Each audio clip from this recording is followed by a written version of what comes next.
Welcome to Tea Time, the only video game show that answers the questions no one cared enough to ask. This episode is brought to you by School Safety. So to all you youngsters out there, be safe. Remember, when you're running with scissors, you hold them this way. That way when you fall, you stab someone else. Yes, it is indeed that time of year when all the kiddos go back to school, which means there is a wide range of insensitive topics we could be discussing right now. So let's talk about guns. Now before you all get mad at me, make sure you blame Laser Time listener Phil the Guy for suggesting this topic. He said, so we're going to tackle this from a real world perspective, aka which gun would be the least practical for real life. And I can answer that with 3 letters, BFG. That's right, the iconic super weapon from Doom. Whether you know it as the Bioforce gun, the big freaking gun, or Britney's fancy gynecologist, no seriously, that's what it originally stood for. It just wouldn't work in the real world. It's too big and it's too dangerous. And speaking of big dangerous things, I'd like to welcome my guest for this week. You know him from the film adaptation of Doom, it's The Rock.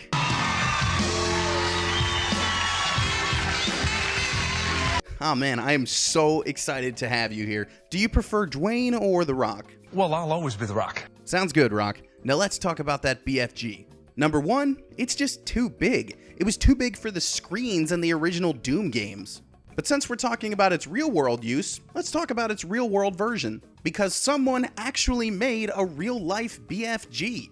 It's made up of 70 different 3D printed pieces, it's more than a yard long, and it weighs 36 pounds. And that's just from printing materials. Imagine how much heavier it would be if it were pumped full of plasma and made out of actual metal.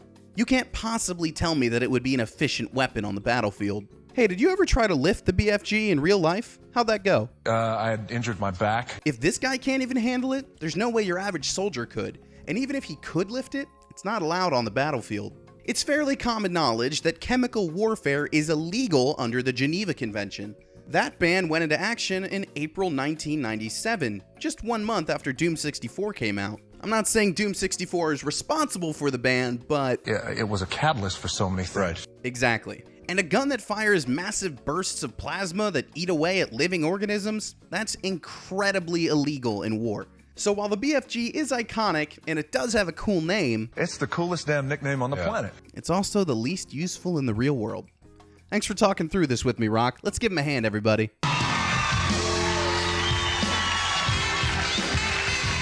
So that's my answer. The worst video game gun is, ironically, one of the most famous. The BFG is just too big and too dangerous, which I guess is what you want out of a gun, but too late to change the episode now. But thank you all so much for watching. If you have some sort of question or obscure topic you'd like me to dive into, please leave a comment. I love reading those every time. Another big shout out to Phil the Guy for suggesting this episode. And if you want more cool videos and podcasts and articles, head over to Laser Time. We post all sorts of fun stuff there. Thank you again, and as always, let's go play some video games.